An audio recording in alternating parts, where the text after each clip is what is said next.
Hello hello dear students. अभी हम कर रहे हैं 10th class R D Sharma math exercise 2.1 polynomials. इस एक्सरसाइज का क्वेश्चन नंबर 7 का फर्स्ट पार्ट कर रहे हैं, जिसमें कि हमें निकालना है जो ये क्वाड्रेटिक पोलिनोमियल आपके सामने है, इसके जीरोज निकालने हैं और फिर जीरोज और जो इसके कोफिशिएंट्स है उनके बीच में रिलेशनशिप वेरीफाई करना है। वेरिएबल यहाँ पर x है, आपको कोई और भी मिल सकता है, y, t, z कुछ भी, ठीक है। तो गिवन पोलिनोमियल, चलिए देखते हैं कैसे ये होगा। जो आपको पोलिनोमियल मिला है वो है given polynomial px equal to x square plus 2√2x minus 6। Compare करेंगे इसे, comparing 1 with a x square plus b x plus c, ठीक है। तो कंपेयर करने पर आपको मिलता है एक्स स्क्वेयर का कोफिशिएंट यहाँ कुछ नहीं है तो 1 है, तो ए की वैल्यू आई 1, बी की वैल्यू आई एक्स का कोफिशिएंट 2√2 और सी की वैल्यू आई -6, ठीक है। इसे अब रफ करके देखते हैं, समझ में आएगा कि ये factorisation split in the middle term का इस्तेमाल करके किस प्रकार से इसके जीरोज है वो गेट होंगे। ए सी 1 मल्टीप्लाई -6 नेगेटिव वैल्यू आई है, इसका मतलब सब्ट्रैक्शन करने पर हमें ये मिलना चाहिए, लेकिन √2 थोड़ी दिक्कत पैदा कर रहा है। तो √2 का स्क्वायर कितना होता है 2, हम 2 से इसको डिवाइड कर देंगे, हमें मिलता है -3। Is that clear? क्या मिल रहा है? -3। अब हमें ये माइनस तो बता रहा है कि सब्ट्रैक्शन करने पर हमें मिलना चाहिए b की वैल्यू को, और मल्टीप्लाई करने पर मिलना चाहिए -3। माइनस का कॉन्सेप्ट देखेंगे अभी। 3 के फैक्टर्स निकालते हैं, 1 × 3। सब्ट्रैक्शन करने पर हमें क्या मिल रहा है, √2 को हटा दो, बचा 2 मिल रहा है, तो ये ओके है। मतलब अब कैसे होगा, 1 के साथ और 3 के साथ, दोनों के साथ √2 लगा देंगे, ठीक है। तो 1 के साथ भी √2 लग जाएगा और 3 के साथ भी √2 लग जाएगा। अब क्योंकि ये पॉजिटिव साइन है तो बड़ी का निशान वही होगा जो कि बड़ी का है, यहाँ पर 3√2 वही होगा जो कि b का है, तो ये प्लस का हो गया और ये माइनस का हो गया। इसको सॉल्व करें तो वापस आपको 2√2 मिलता है ना, 3√2 माइनस 1√2 √2, ठीक है। तो ए एक्स स्क्वेयर, ए की जगह क्या आ जाएगा, ये जो है एक्स स्क्वेयर, और हमें मिलता है plus 3√2x minus √2x minus 6। ये कैसे आया, ये तो समझ में आ गया होगा। हमने 6 जो मिला उसको डिवाइड किया, जो यहाँ पर √2 एक्स्ट्रा आया हुआ है उसके स्क्वायर से, तो हमें मिला 3। अब सब्ट्रैक्शन करने पर, क्योंकि नेगेटिव साइन है तो सब्ट्रैक्शन करने पर हमें मिलना चाहिए, √2 को छोड़ दिया 2 मिलना चाहिए, तो 1 × 3 यहाँ पर सब्ट्रैक्शन करने पर 2 मिल रहा है। अब इसके साथ भी √2 लगाया और इसके साथ भी √2 लगाया, और साथ में फिर यहाँ x लगा देंगे, हमें ये मिला। बड़ी वैल्यू का निशान वही रखेंगे जो कि b का है, तो इसलिए इसका निशान प्लस का, ये माइनस का। डिफरेंट इसलिए रखे क्योंकि सब्ट्रैक्शन करने पर हमें ये मिलना चाहिए, और सब्ट्रैक्शन तब होगी जब डिफरेंट साइन होंगे।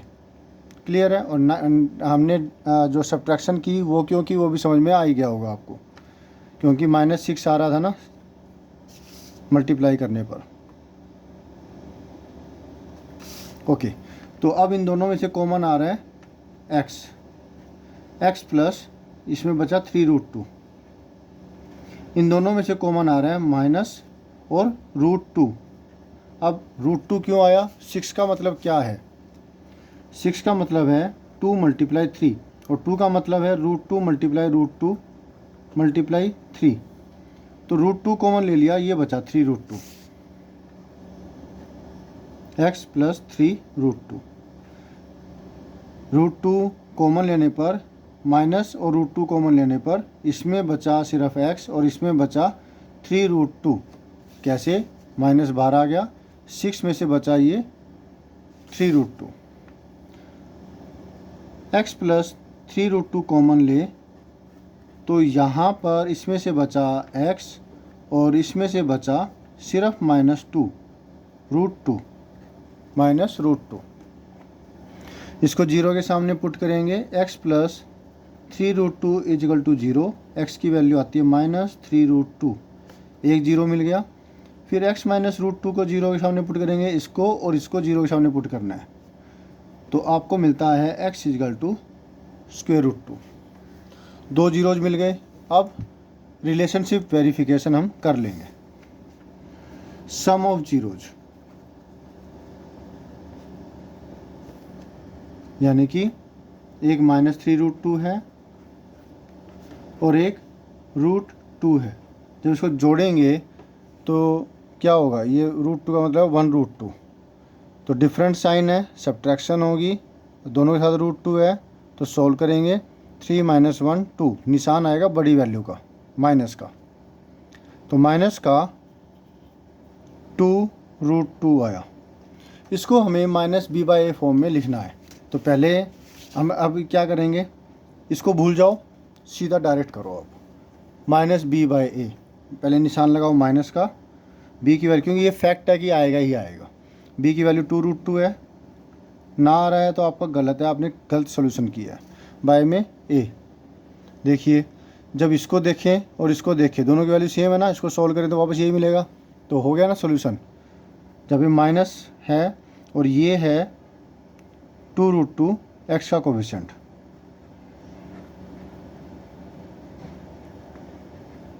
और अपॉन में डिवीजन में कोफिशिएंट ऑफ x²। ठीक है, ये हो गया। जीरोज और कोफिशिएंट्स के बीच में रिलेशनशिप वेरीफाई हो गई एडिशन के केस में, सम के केस में।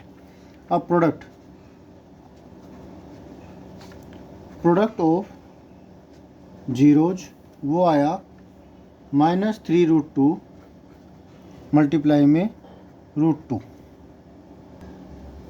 तो जब मल्टीप्लाई करेंगे √2 से √2 2 में कन्वर्ट हो जाएगा, और 3 यहाँ से आया 2 मल्टीप्लाई 3 6, और माइनस का निशान, माइनस का 6, इसे c/a के फॉर्म में लिख देंगे। c की वैल्यू -6 है और a की वैल्यू 1 है, तो ये दोनों, अब देखिए हमने ये कोफिशिएंट से निकाला, ये प्रोडक्ट ऑफ जीरो से निकाला, दोनों सेम है ना। ये वैल्यू वैसे तो सिंप्लीफाइड फॉर्म ही है, दोनों बराबर है, तो यहाँ लिखेंगे कांस्टेंट टर्म अपॉन में कोफिशिएंट ऑफ x²। तो रिलेशनशिप जो है वेरिफिकेशन हो गई। हैंस इसे नाम दे देते हैं, 1 नाम दे चुके हैं, तो इसको दे देते हैं 2 और इसको दे देते हैं 3। From 2 and 3 the relationship